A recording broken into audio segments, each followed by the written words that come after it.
ओम नमः शिवाय। दोस्तों कल्पना कीजिए, अगर एक गरीब धोबी अचानक राजा अकबर की सभा में पहुंच जाए और वहां बीरबल से टक्कर लेने की ठान ले, तो क्या होगा? क्या उसकी चालाकी कामयाब होगी या खुद उसी के जाल में फंस जाएगी? और जरा सोचिए कि जब तेनालीराम जैसे चतुर बुद्धिशक को एक ऐसा घोड़ा पालने की जिम्मेदारी दी जाए जो हर रोज राजा के सामने ही खाया पिया करता हो, तो क्या वह राजा की परीक्षा पास कर पाएगा या सच्चाई सामने आती ही उसकी सारी पोल खुल जाएगी? दोस्तों, ये सिर्फ साधारण कहानियां नहीं है, बल्कि चतुराई, बुद्धि और हाजिर जवाबी की ऐसी मिसालें हैं जिन्हें सुन करके आप भी दंग रह जाएंगे। तो तैयार हो जाइए, क्योंकि आज हम आपको सुनाने जा रहे हैं बीरबल और तेनालीराम की दो अनसुनी और अद्भुत कहानियां जो आपको सोचने पर मजबूर कर देंगी। दोस्तों, अकबर के राज्य में एक धोबी रहा करता था। वह कपड़े धोकर के अपने परिवार का पेट पालता था, लेकिन उसकी आदत बहुत खराब थी। उसकी नजर हमेशा दूसरों के धन पर और सामान पर रहती थी। एक दिन उसने सुना कि बीरबल की चतुराई के किस्से पूरे राज्य में गूंज रहे हैं। हर कोई कहता है बीरबल से कोई जीत नहीं सकता। धोबी का लालच जाग उठा। उसने सोचा, अगर मैं बीरबल को चुनौती दूं और उसे हरा दूं तो अकबर मुझे बहुत सा धन देंगे, दरबार में मेरी इज्जत होगी और लोग मुझे महान कहेंगे। उसने योजना बनाई कि वह दरबार जाकर के अकबर से शिकायत करेगा कि बीरबल की बुद्धि उतनी बड़ी नहीं है जितनी लोग कहते हैं। दोस्तों, अगले ही दिन धोबी दरबार में पहुंच गया। उसने अकबर को झुक करके प्रणाम किया और कहने लगा, जहां पना मैं भी बीरबल की तरह बुद्धिमान हूं। अगर आप इजाजत दें तो मैं बीरबल को एक चुनौती देना चाहता हूं। दरबार में सन्नाटा छा गया। सबकी नजरें बीरबल की ओर मुड़ गईं। अकबर मुस्कुराए और बोले, ठीक है धोबी, अगर तुम में हिम्मत है तो चुनौती दो, लेकिन याद रहे बीरबल की हार आसान नहीं है। धोबी ने बीरबल की तरफ देख करके कहा कि बीरबल, अगर तुम सच में अक्लमंद हो तो मेरी दी हुई पहेली का जवाब दो। अगर तुम हार गए तो तुम्हें दरबार से हमेशा के लिए जाना होगा। पूरा दरबार दंग रह गया। सब इंतजार करने लगे कि धोबी आखिर कौन सी चुनौती देने वाला है, लेकिन तभी धोबी ने मुस्कुराते हुए कहा, मेरी पहेली मैं कल दरबार में सुनाऊंगा, ताकि रात भर बीरबल सोचते रहे। दरबार में कानाफूसी शुरू हो गई। बीरबल चुपचाप मुस्कुरा दिए और उनके मन में भी सवाल उठ गया। अगले ही दिन दरबार सजा। अकबर अपने सिंहासन पर जाकर के बैठ गए और बीरबल समेत सभी दरबारी अपनी अपनी जगह पर। सभी की नजरें उस धोबी पर टिकी हुई थी जो कल चुनौती देकर के गया था। धोबी आत्मविश्वास से दरबार में पहुंचा और कहने लगा, जहां पना आज मैं अपनी पहेली रखता हूं। अगर बीरबल इसका उत्तर ना दे पाए तो मैं उन्हें अयोग्य साबित कर दूंगा। अकबर ने इशारा किया कि ठीक है, पूछो। धोबी ने बीरबल की ओर देखते हुए कहा कि बीरबल बताओ, ऐसी कौन सी चीज है जो हर जगह है, सबको दिखाई देती है, लेकिन कोई उसे पकड़ नहीं सकता। अगर तुम सच में बुद्धिमान हो तो इसका उत्तर दो। पूरा दरबार शांत हो गया। हर कोई सोचने लगा कि यह कौन सी चीज हो सकती है। दरबारी एक दूसरे से फुसफुसाने लगे। कुछ ने हवा कहा, कुछ ने सपना, लेकिन किसी को सही जवाब समझ नहीं आ रहा था। अकबर भी गंभीर हो गए और बोले कि बीरबल, अगर तुम इसका उत्तर नहीं दे पाए तो तुम्हें वाकई दरबार छोड़ना पड़ेगा। सभी की नजरें अब बीरबल पर थीं। बीरबल शांत स्वभाव से मुस्कुरा रहे थे, मानो उन्हें उत्तर पता था। उन्होंने धीरे धीरे कहा कि जहां पना उत्तर मैं दूंगा, लेकिन सही समय आने पर। धोबी चौंक पड़ा। क्या मतलब, अभी क्यों नहीं? बीरबल ने रहस्यमय मुस्कान के साथ कहा, क्योंकि इस पहेली का उत्तर मैं कल दरबार में दूंगा। तब दरबार जान पाएगा कि सच्ची अक्ल किसमें है। यह सुनकर के दरबार में हलचल मच गई। धोबी के चेहरे पर हल्की चिंता की लकीरें दिखाई देने लगी। अकबर ने सिर हिलाते हुए कहा, तो ठीक है, कल इसका उत्तर मिलेगा। लेकिन सबके मन में यही सवाल घूम रहा था, क्या सच में बीरबल इसका उत्तर पता है बीरबल को, या वह समय निकाल रहे हैं? दोस्तों, अगले दिन दरबार पहले से भी ज्यादा भव्य तरीके से सजा था। सभी दरबारी उत्सुक थे कि आखिर बीरबल धोबी की कठिन पहेली का उत्तर देंगे या नहीं। अकबर ने दरबार की ओर नजर घुमा करके कहा कि बीरबल, अब समय आ गया है, बताओ उस पहेली का उत्तर क्या है? धोबी ने व्यंग से हंसते हुए कहा कि हाँ बीरबल, अगर तुम सच में बुद्धिमान हो तो बताओ वह कौन सी चीज है जो हर जगह है, सबको दिखाई देती है, लेकिन कोई भी उसे पकड़ नहीं सकता। पूरा दरबार शांत था। सबकी सांसें थमी हुई थी। बीरबल मुस्कुराए और कहने लगे, जहां पना इस पहेली का उत्तर है परछाई। वो हर जगह होती है, सबको दिखाई देती है, लेकिन कोई उसे पकड़ नहीं पाता है। इतना सुनते ही पूरा दरबार तालियों और हंसी से गूंज उठा था।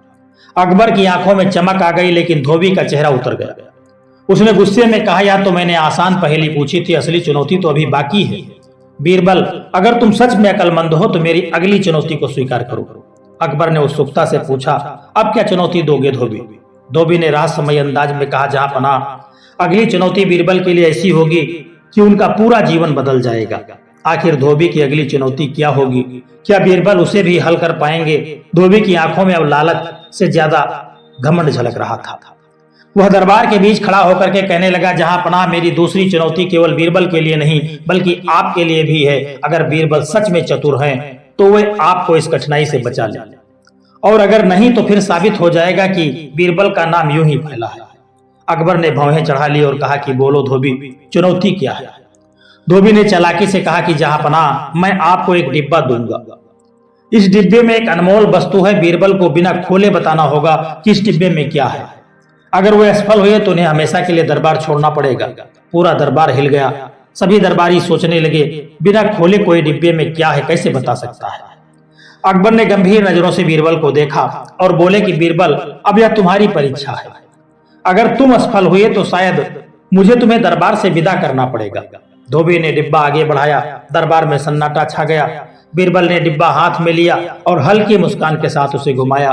कुछ देर तक उन्होंने आंखें बंद की, फिर धीरे से बोले, जहां पनाह इस डिब्बे के अंदर जो वस्तु है उसका नाम मैं बताऊंगा, लेकिन पहले मुझे थोड़ी जांच करनी होगी। धोबी हक्का बक्का रह गया। जांच? कैसी जांच? बीरबल रहस्यमय अंदाज में मुस्कुराए और बोले, कर दरबार में मैं आप सबके सामने सच प्रकट करूंगा। आखिर बीरबल ने क्या समझ लिया? क्या सचमुच उन्हें पता चल गया कि डिब्बे के अंदर क्या है? अगले दिन दरबार सजा। धोबी आत्मविश्वास से भरा हुआ खड़ा था। उसे पूरा यकीन था कि बीरबल इस बार मात खा जाएंगे। अकबर ने कहा कि बीरबल, अब समय हो गया है, बताओ इस डिब्बे में आखिर क्या है? बीरबल ने मुस्कुरा दिया, डिब्बा हाथ में लिया और धीरे धीरे बोलना शुरू किया कि जहां पनाह मैंने इस डिब्बे को बहुत ध्यान से परखा है। जब मैंने इसे हिलाया तो हल्की सी खनक सुनाई दी। जब मैंने इसकी गंध सूंघी तो एक अलसगी महक आई, और जब मैंने इसे हाथ में तोला तो समझ गया कि इसमें कोई साधारण वस्तु नहीं है। धोबी व्यंग से बोला, तो बताओ ना इसमें क्या है?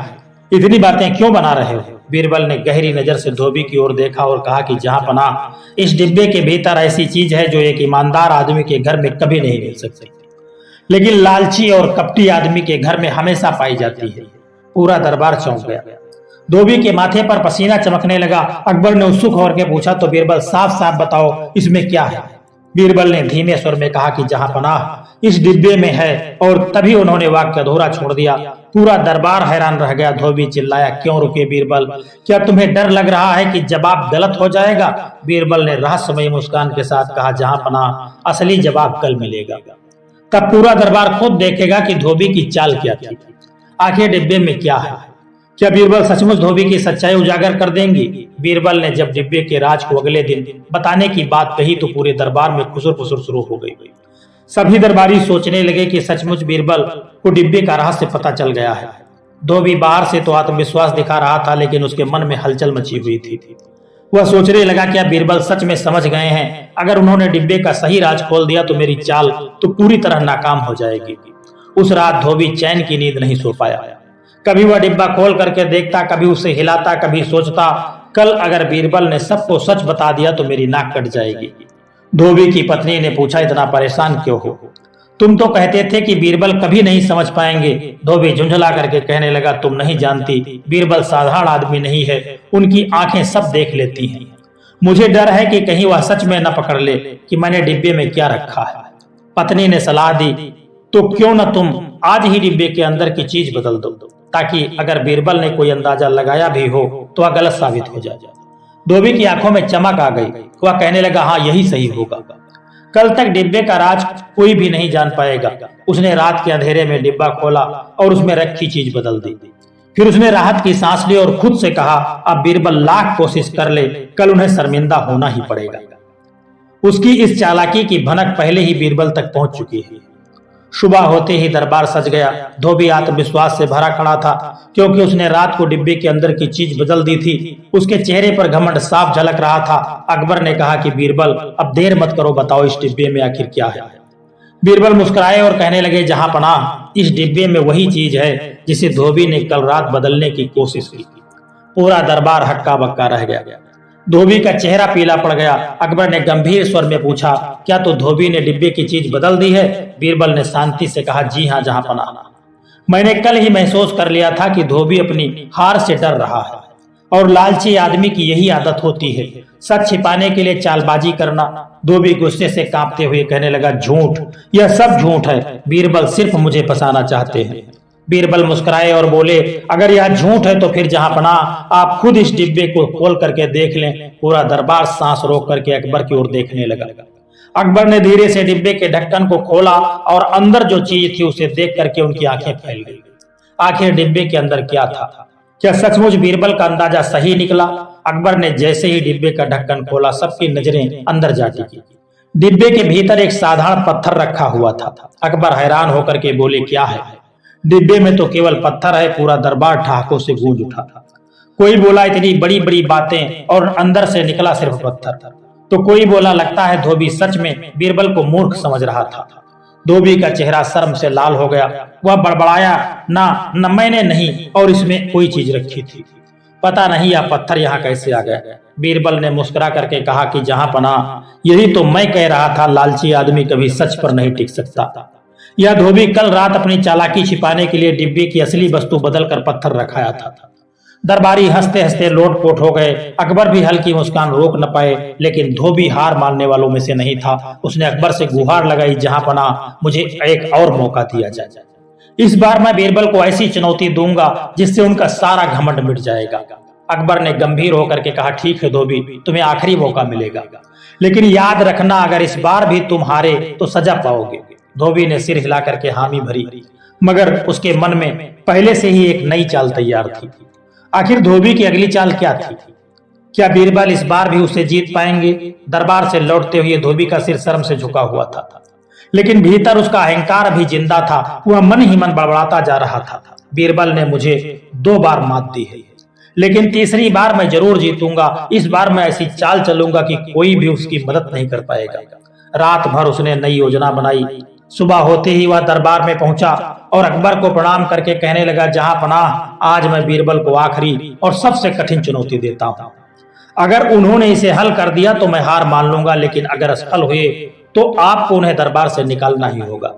अकबर ने भौहें चढ़ा करके कहा, ठीक है, तुम्हारी चुनौती क्या है? धोबी ने चतुराई से कहा कि जहांपनाह, मैं बीरबल को एक काम दूंगा। उन्हें बिना पैसे खर्च किए, बिना किसी मदद के और बिना किसी जादू टोने के ऐसा काम करना होगा जिसे कोई भी असंभव मानता है। पूरा दरबार चौंक गया। सबकी निगाहें बीरबल की ओर थीं। अकबर ने गंभीर स्वर में कहा कि बीरबल, क्या तुम यह चुनौती स्वीकार करते हो?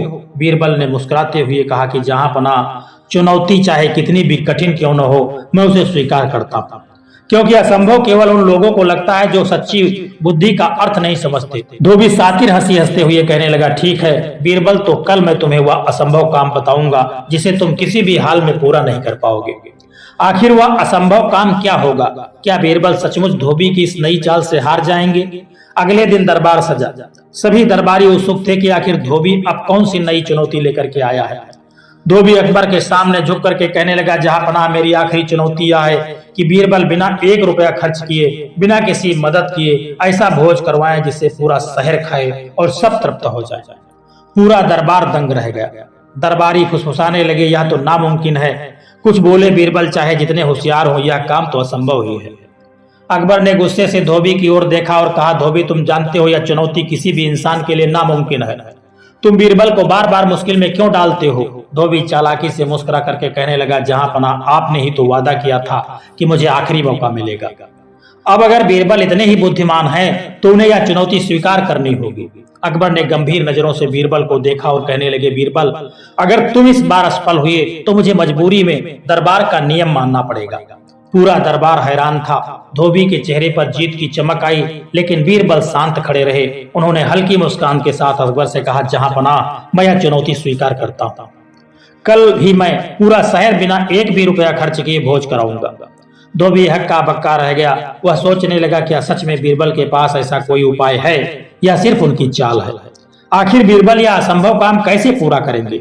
क्या पूरा शहर बिना खर्च के तृप्त हो पाएगा? दोस्तों, एक बार की बात है, विजयनगर साम्राज्य में राजा कृष्णदेव राय के अस्तबल घोड़ों के स्थान में सबसे बढ़िया नस्ल का घोड़ा लाया गया। घोड़ा बहुत ही ताकतवर, सुंदर और तेज था, लेकिन उसमें एक समस्या थी, वह किसी को चैन से बैठने नहीं देता था। जैसे ही कोई सेवक उसके पास आता, घोड़ा उसे लात मारने की कोशिश करता या काटने के लिए दौड़ पड़ता। राजा परेशान हो गए। उन्होंने अपने मंत्रियों से कहा, यह घोड़ा बहुत कीमती है, अगर इसे ठीक से न संभाला गया तो इसका कोई फायदा नहीं। जो भी इसे काबू कर लेगा उसे मैं इनाम दूंगा। कई सैनिकों और सेवकों ने कोशिशें की, लेकिन सभी घायल होकर के लौट आए। कोई भी उस घोड़े को चैन से खड़ा नहीं करवा पाया। तभी तेनालीराम आगे आए और मुस्कुरा करके कहने लगे, महाराज मुझे एक मौका दीजिए, मैं इस घोड़े को शांत करना जानता हूँ। सब लोग हंसने लगे। अरे जब ताकतवर सैनिक नहीं कर पाए तो यह दुबला पतला तेनालीराम क्या करेगा। लेकिन राजा ने अनुमति दे दी। तेनालीराम अस्तबल में पहुंचे। उन्होंने पहले कुछ दूरी बना करके खड़े होकर के घोड़े को गौर से देखा, फिर बोले, वाह कितना सुंदर है और वीर घोड़ा है, लेकिन अफसोस यह शायद अभी तक असली राजा की पहचान नहीं कर पाया। इसके बाद तेनालीराम धीरे धीरे घोड़े के कान के पास गए और बहुत ही धीमी आवाज में बोले, सुनो दोस्त, अगर तुम मुझे चैन से बैठने दोगे तो तुम्हें रोज मीठा गुड़ और बढ़िया चारा मिलेगा, लेकिन अगर तुम शैतानी करोगे तो राजा खुद तुम्हें कठोर सजा देंगे। सभी लोग यह देख करके हैरान रह गए कि घोड़ा धीरे धीरे शांत होने लगा। वह तेनालीराम को पास आने देने लगा और थोड़ी देर में उसके बगल में खड़ा भी हो गया। तेनालीराम ने उसकी पीठ थपथपाई और उसे चारा खिलाया। अब घोड़ा बिना किसी उछल कूद के बिल्कुल चैन से खड़ा था। राजा और दरबारी आश्चर्यचकित रह गए। राजा ने पूछा, तेनालीराम तुमने यह करिश्मा कैसे कर दिया। तेनालीराम ने हंस करके कहा कि महाराज, हर जीव चाहे इंसान हो या जानवर, प्यार और समझदारी की भाषा जरूर समझता है। दूसरों ने इसे बलपूर्वक काबू करने की कोशिश की, इसलिए यह और चंचल हो गया। मैंने इसे दोस्त की तरह समझाया, इसलिए यह शांत हो गया। राजा तेनालीराम की बुद्धि और समझदारी से बड़े प्रसन्न हुए और उन्हें ढेर सारे इनाम दिए। सीख और गुस्सा और जबरदस्ती हर किसी को और चंचल बना देती है, लेकिन प्यार और समझदारी से बड़ी समस्या हल हो सकती है। दोस्तों, आपने देखा कि कैसे बीरबल ने अपनी बुद्धिमानी से लालची धोबी को उसकी औकात दिखा दी और कैसे तेनालीराम ने अपनी चतुराई से राजा को भी हैरान कर दिया। दोस्तों, इन कहानियों से हमें यह शिक्षा मिलती है कि लालच चाहे कितना भी बड़ा क्यों न हो, अंत में हारता वही है और जीत हमेशा सत्य, बुद्धि और ईमानदारी की ही होती है। अगर आपको यह अद्भुत कहानियां अच्छी लगी हों तो वीडियो को लाइक जरूर करना, अपने दोस्तों के साथ शेयर करना और हाँ, ऐसी ही ज्ञानवर्धक किस्से सुनने के लिए हमारे चैनल आनंदमय जीवन को सब्सक्राइब करना बिल्कुल मत भूलिएगा। दोस्तों, मिलते हैं अगली रहस्यमय और प्रेरणादायक कहानी में। तब तक के लिए नमस्कार, जय श्री कृष्णा, राधे राधे।